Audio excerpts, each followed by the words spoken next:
नमस्कार।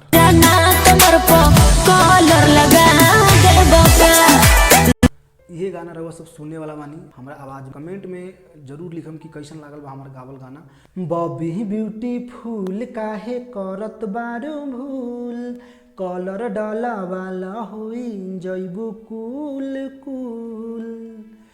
Bobby beautiful काहे करत बारू भूल, कलर डाला वाला होई जइबू कूल कूल।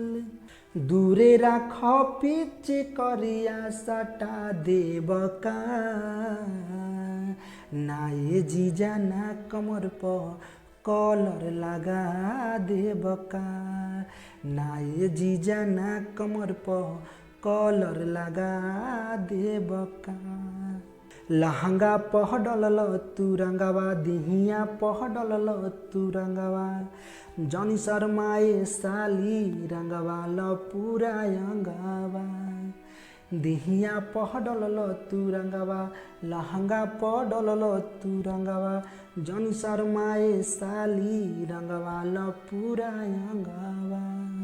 बोरी ते अंगूरी अबिरिया चढ़ा देब का, नाये जीजा ना कमर पर कलर लगा देब का, नाये जीजा ना कमर पर कलर लगा देब का। उनको ला कुछ बचाई सब जगह न भी जाई, फेरू मौका न आई जब हो जाई सगाई। उनको ला कुछ बचाई सब जगह न भी जाई, फेरू मौका न आई जब हो जाई सगाई। सटी विवेक से करिया उठा देब का, नाये जीजा ना कमर पर कलर लगा देब का, नाये जीजा ना कमर पर कलर लगा देब का।